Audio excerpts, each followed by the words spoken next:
We're told the victim was on his way to this Wells Fargo bank behind me when he was approached by a gunman that shot at him several times, and the person responsible is still on the run. It's these little devices that will get you in trouble. Nevada is one step closer to joining other states where using your cell phone behind the wheel is against the law. They said it all happened around 3 a.m. when that gas tanker made a right hard turn on the 15 going southbound near Lake Mead, rolled over and exploded. Now, as you can see, cleanup crews are working on the huge mess this explosion caused. Earlier when we arrived on scene, you could see thick, heavy black smoke from miles away. Now, the truck was engulfed in flames, and we talked to some people who were in the area just moments after it all happened. I was watching TV, and when I watched in stereo, so I got 4 speakers going, and I heard this thing through my speakers. Oh, 4 or 5. It's loud. It's pretty scary, man. I was scared. I didn't know what was going on. I thought it was maybe a terrorist attack or something. Now, the truck had 9,100 gallons of fuel in it, and the driver, believe it or not, walked away unharmed. Now, they are letting traffic go through on 15 northbound, but 15 southbound is still closed.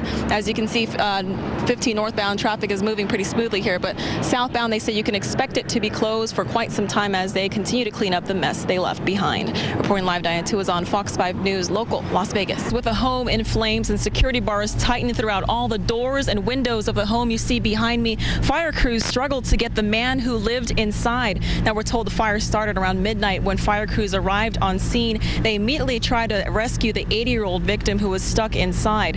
Firefighters say the toughest challenge was getting through the door and window bars. It took them about 9 minutes to get to the victim. Hey, good morning, Diane. You okay in there? Yeah, good morning, guys. I'm a little claustrophobic, so I don't even know why I sat in this machinery to begin with. But anyways, if you've been anywhere near the convention, I'm becoming more and more Irish as the hour goes by. So next time you come to me, I'll probably be dressed in a full leprechaun suit or something. Rain and cold front we've been getting here in the valley. Most people have mixed opinions about the drastic change in weather.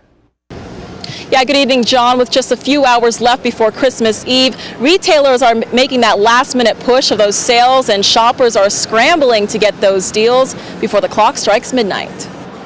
Now, some safety advice for shoppers. If you're going to be out shopping and leave the items in your car, be sure to hide them in your trunk to avoid any break-ins. Also, if for any reason you feel unsafe walking to your car, especially at night, you can always ask mall security to escort you just to be on the safe side. Reporting live at Town Square tonight, Diane Tuazon, Fox 5 News Local, Las Vegas. Good advice. Thank you, Diane.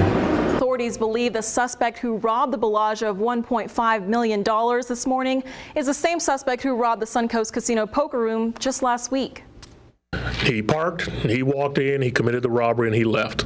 That's exactly what the surveillance video shows of this man, who was wanted for running off with $1.5 million worth in casino chips. The suspect arrived on a motorcycle and parked just outside the North Valet, and the suspect was also wearing a full-faced motorcycle helmet. He then entered the casino and went directly to a craps table where he confronted several patrons with a firearm.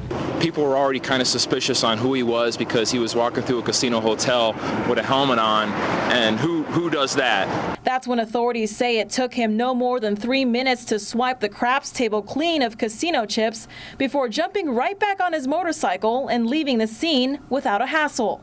But authorities believe they've seen this man before.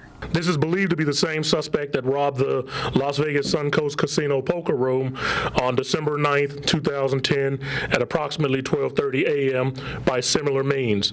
In this event, he was also operating on a sport bike motorcycle. But those who work in the gaming industry say the suspect won't get very far with those casino chips, since most of them can easily be traced. Most of them have RFID, which is radio frequency identification tags on them, so that you know whether or not what chips were stolen.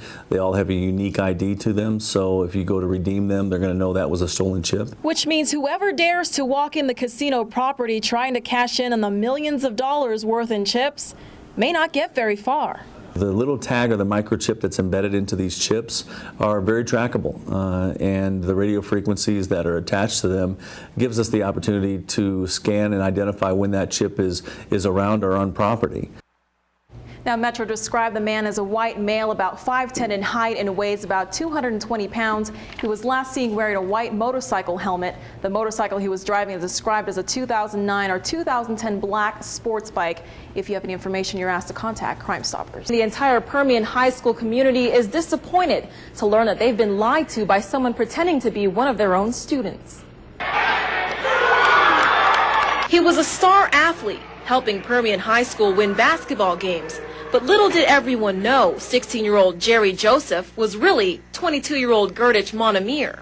I was friends with him. I mean, it was a shock when we found out he was 22. At least for me it was. I didn't know what to say. I was just in awe, I guess. We had a 22-year-old playing against a bunch of 16-year-olds. That's not really fair.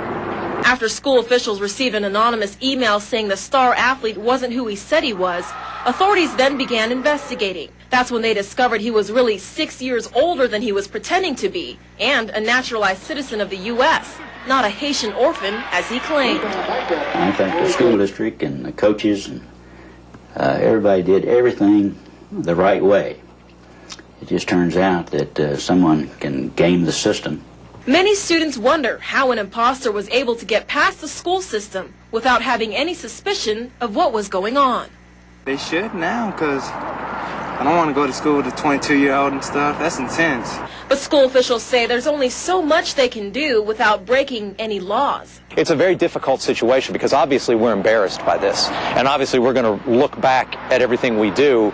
And is there some way that we can tighten up that procedure? But our hands are tied by the legal requirements of simply getting kids enrolled in school and getting them in there as quickly as possible. In fact, the law says that we're not to be an obstacle to enrolling children in school. We're going to be very careful in the future with kids that come in. I hope no kids need help or ever turned away because of it, but we're going to have to be very careful with this situation. In Odessa, Diane Tuazon, News West 9.